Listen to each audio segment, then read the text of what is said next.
Capital Gujarat ન્યૂઝમાં આપનું સ્વાગત છે। વડોદરામાં દબાણ હટાવ કામગીરી દરમિયાન ઈજાગ્રસ્ત થયેલા કોન્ટ્રાક્ટ કર્મચારીના પરિવારે પાલિકા કચેરી ગજવી। ખાનગી સારવારની માંગ સાથે કચેરીમાં ભારે હોબાળો।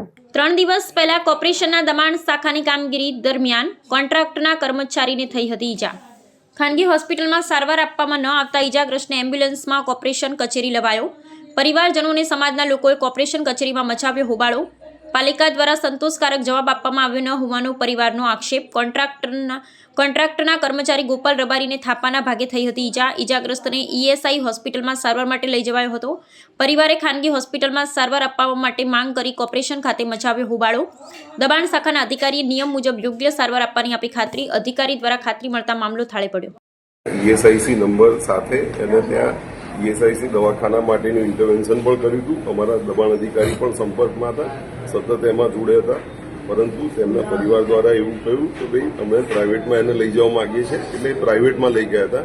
ઈએસઆઈસી નંબર ને બધું છે અને એ પણ એના તેમ છતાં પણ અત્યારે અહીં આવ્યા હતા, તો અત્યારે સિક્યુરિટી એજન્સીના એના જે ઓફિસર છે એમને પણ ત્યાં જોડે મોકલવામાં આવે છે। જવાબદાર અધિકારી દ્વારા યોગ્ય જવાબ ન આપવાના કારણે આજે આ લોકોને અહીંયા આવવું પડ્યું હોય આક્ષેપ છે। ના, દબાણ અધિકારી ચિરાગ શાહ સતત સંપર્કમાં હતા અને એમણે પણ એજન્સીનો સંપર્ક કરીને કોઓર્ડિનેશન કરીને કર્યું હતું, પરંતુ એમને જણાવ્યા પ્રમાણે એવું કહ્યું કે ભાઈ ત્યાં એ લોકો ઈએસઆઈસીના દવાખાનામાં એ નથી કરવા માંગતા। નિયમ મુજબ જે ઈએસઆઈસી ને પીએફ કપાતો હોય છે, ઈએસઆઈસીનો નંબર પણ આપવામાં આવેલો અને એ આધારે એને ઈએસઆઈસીના દવાખાનામાં લઈ જવામાં આવે, પણ તેમના કુટુંબીજનો દ્વારા એવું કહ્યું કે ભાઈ પ્રાઇવેટમાં લઈ જાઓ તેવું મને દબાણ અધિકારીએ કહ્યું હતું। તેમ છતાં અત્યારે એમને અધિકારીને જોડે મોકલ્યા છે, એમના સિક્યુરિટી એજન્સીને। અધિકારીઓના ફોન નંબર બંધ હતા અને ખાસ કરીને તમારા ઉપર આક્ષેપ છે કે મંગેશ જયસ્વાલ એવું કહે છે કે જે કરવું એ કરી લો, હું કોઈ ખરું એ ખોટું એ છે।